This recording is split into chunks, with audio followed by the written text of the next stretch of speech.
हमारी संस्कृति, हमारे संस्कार सदा रहें हमारे साथ। सब्सक्राइब करें तिलक। किसी भी प्राणी को उसका मन जीवन के अंत तक अपने जाल से निकलने नहीं देता। रस्सी में बांधकर उसे तरह तरह के नाच नचवाता रहता है। वो जीव को इतनी फुर्सत भी नहीं देता कि वो अपने अंतर में झांक कर अपनी आत्मा को पहचाने और आत्मा के अंदर जिस परमात्मा का प्रकाश है उस परमात्मा का साक्षात्कार करे। प्राणी के लिए आवश्यक है कि प्राणी अपने मन को काबू में करके अपने अंतर में झांक कर आत्मा को देखे। तब उस आत्मा के अंदर उसे परमात्मा का प्रकाश स्पष्ट दिखाई देगा। उसी को परमात्मा का साक्षात्कार कहते हैं। हे केशव, मन तो वायु की तरह चंचल है। जिस प्रकार बहती हुई हवा पर काबू पाना असंभव है, इसी प्रकार इस चंचल मन को अपने अधीन करना अति दुष्कर काम है। हे अर्जुन, तुम्हारा यह कहना सत्य है कि मन अति चंचल है। उसे अपने वश में करना बहुत मुश्किल है। मुश्किल है जनार्दन, असंभव है। नहीं अर्जुन, मुश्किल अवश्य है परंतु असंभव नहीं है। तुम्हारा कहना है कि मन को वश में करने का कोई तरीका, कोई साधन भी है? अवश्य है। क्या है वो तरीका? हे अर्जुन, मनुष्य को मैं के घमंड की मदिरा पिलाकर मदहोश करने वाला पाखंडी केवल मन है। उसके हाथों में मोह माया का जाल है जिसे वो मनुष्य की कामनाओं पर डालता रहता है और उसे अपने वश में करता रहता है। यह मन शरीर से भी मोह करता है, अपनी खुशियों से भी मोह करता है और अपने दुखों से भी। खुशियों में खुशियों से भरे गीत गाता है तो दुख में दुख भरे गीत गुनगुनाता है। अपने दुख में दूसरों को शामिल करके उसे खुशी होती है। किसी भी प्राणी को उसका मन जीवन के अंत तक अपने जाल से निकलने नहीं देता। रस्सी में बांधकर उसे तरह तरह के नाच नचवाता रहता है।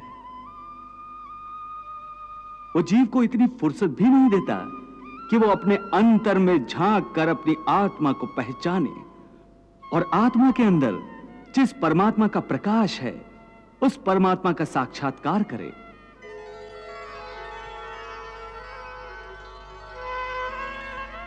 हे पार्थ, प्राणी के लिए आवश्यक है कि प्राणी अपने मन को काबू में करके अपने अंतर में झांक कर आत्मा को देखे। तब उस आत्मा के अंदर उसे परमात्मा का प्रकाश स्पष्ट दिखाई देगा। उसी को परमात्मा का साक्षात्कार कहते हैं। तुम तो कहते हो कि अपने अंतर में झांक कर आत्मा को और उस आत्मा में प्रकाशित परमात्मा को पहचानो।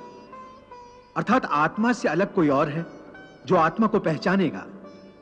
यह किसको कह रहे हो कि आत्मा को पहचानो? कौन पहचानेगा अंतर की आत्मा को? तुम्हारा मन। मन?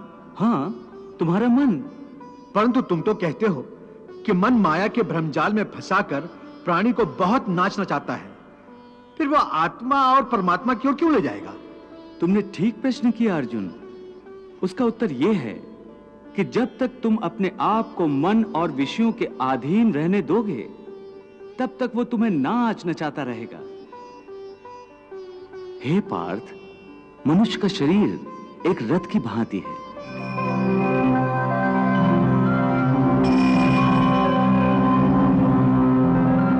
उस रथ के जो घोड़े हैं उन्हें मनुष्य की इंद्रियां समझो, जैसे आंख, नाक,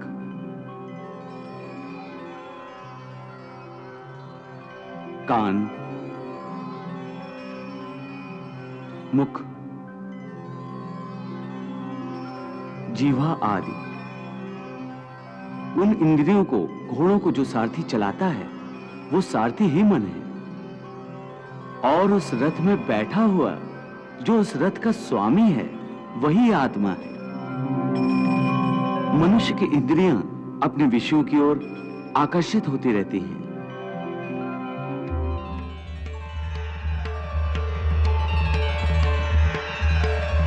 और उसका मन इंद्रियों को उनके विषयों की ओर ही दौड़ाता रहता है।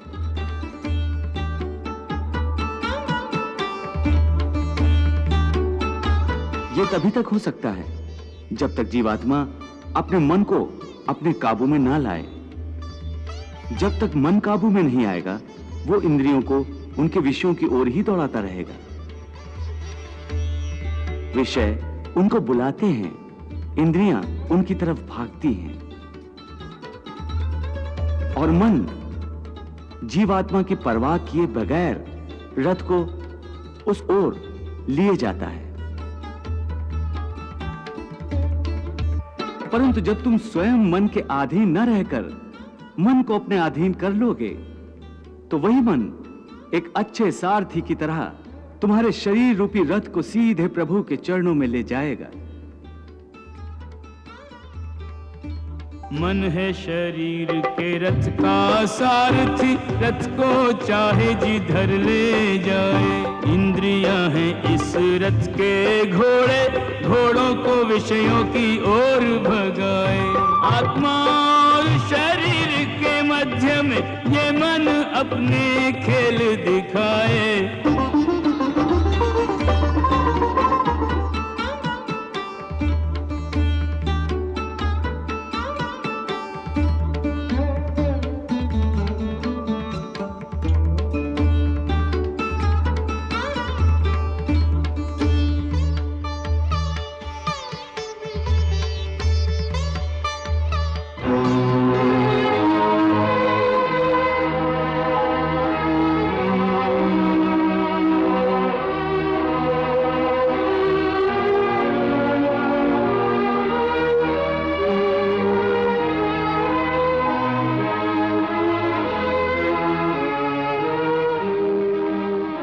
मन को वश में कर ले जो योगी, वो इसी रथ से मोक्ष को जाए। मन को वश में कर ले जो प्राणी, वो इसी रथ से अनंत को जाए।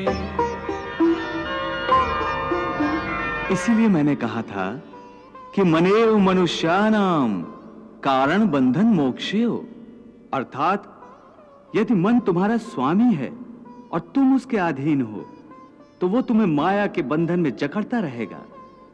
और जब तुम मन पर काबू पालोगे और उसके स्वामी हो जाओगे, तो वही मन तुम्हें मोक्ष के द्वार तक ले जाएगा। हे मधुसूदन, ये कहना तो बहुत आसान है कि तुम मन पर काबू पालो, मन के स्वामी बन जाओ, परंतु यही तो सबसे दुष्कर कार्य है। हे केशव, मन तो वायु की तरह चंचल है। जिस प्रकार बहती हुई हवा पर काबू पाना असंभव है, इसी प्रकार इस चंचल मन को अपने अधीन करना अति दुष्कर काम है। हे अर्जुन, तुम्हारा यह कहना सत्य है कि मन अति चंचल है, उसे अपने वश में करना बहुत मुश्किल है। मुश्किल नहीं जनार्दन, असंभव है। नहीं अर्जुन, मुश्किल अवश्य है, परंतु असंभव नहीं है। तुम्हारा कहना है कि मन को वश में करने का कोई तरीका, कोई साधन भी है? अवश्य है। क्या है वो तरीका? असंशयम महाबाहो मनो दुर्निग्रहम चलम अभ्यासेन तु कौन्ते वैराग्येण च गृह्यते। अर्थात मन को वश में करने के लिए उस पर दो तलवारों से प्रहार करना पड़ता है। एक तलवार अभ्यास की है और दूसरी तलवार है वैराग्य की। अभ्यास और वैराग्य? हां, अभ्यास और वैराग्य। देखो अर्जुन, अभ्यास का अर्थ है निरंतर अभ्यास।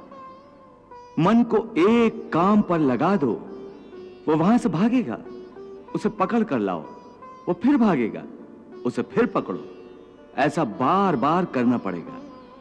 जैसे घोड़े का नवजात शिशु एक क्षण के लिए भी स्थिर नहीं रहता, क्षण क्षण में इधर उधर फुदकता रहता है।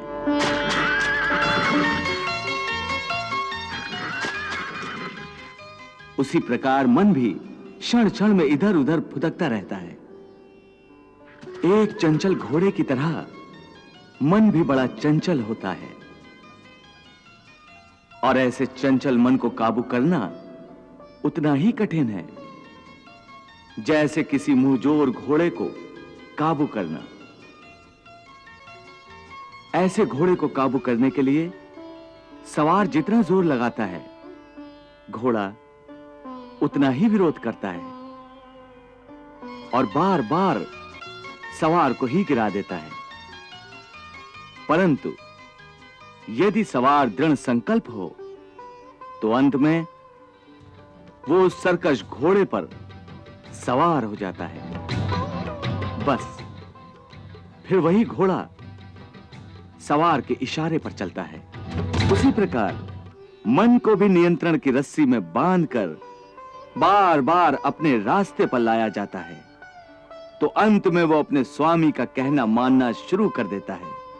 इसी को कहते हैं अभ्यास की तलवार चलाना। जब अभ्यास की तलवार से ही मन ठीक रास्ते पर आ जाए, फिर वह दूसरी वैरागी की तलवार की क्या आवश्यकता है? उसकी आवश्यकता इसलिए है कि एक बार ठीक रास्ते पर आ जाने के बाद मन फिर से उल्टे रास्ते पर न चला जाए, क्योंकि उल्टे रास्ते पर इंद्रियों के विषय उसे सदा ही आकर्षित करते रहेंगे।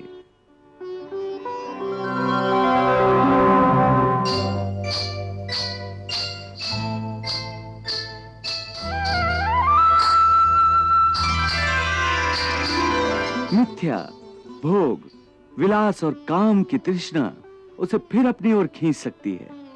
इसलिए मन को यह समझना जरूरी है कि वो सारे विषय भोग मिथ्या हैं, असार हैं, योग माया के द्वारा उत्पन्न होने वाले मोह का भ्रम है। मन जब इस सत्य को समझ लेगा तो उसे विषयों से मोह नहीं रहेगा, बल्कि उससे वैराग्य हो जाएगा। और यही वैराग्य की तलवार का काम है कि वो विषयों के मोह को काट के मन को सन्यासी बना देती है। मोह से विमूढ़ित जब बुद्धि तेरी भली भांति, मोह रूपी दलदल को पार कर जाएगी। लोक परलोक से संबंधित भोगों के प्रति तब तेरे मन में विरक्ति भर जाएगी। वासना की वासना रहेगी तेरे पास तनिक, मन स्थिर हो जाएगा, कामना मर जाएगी रे अर्जुन। मन के स्थिर होने पर आत्मा ये परमात्मा रूपी सागर में उतर जाएगी, परमात्मा रूपी सागर में उतर जाएगी। हे केशव, ये जो तुम वैराग्य की बात करते हो, ये तो तभी आ सकता है जब प्राणी को आपकी इस बात पर विश्वास हो जाए कि ये सारा जगत वास्तव में मिथ्या है, नश्वर है, परंतु आपकी माया के प्रभाव से वो सत्य जान पड़ता है। इस परम सत्य के ज्ञान पर विश्वास हो जाए तभी तो वैराग्य होगा। बिल्कुल, ज्ञान ही मनुष्य के हृदय में वैराग्य पैदा कर सकता है, और वही सच्चा ज्ञान मैं तुम्हें प्रदान कर रहा हूं। तुम तो प्रदान कर रहे हो कृष्ण, परंतु मेरा मन उसको ग्रहण क्यों नहीं कर रहा?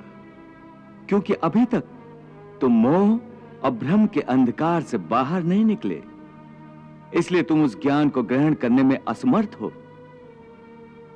वाह प्रभु वाह। बहती रही गीता की गंगा, कर्म की धारा, भक्ति की धारा। अर्जुन के संग उस गंगा में करता रहा स्नान जग सारा।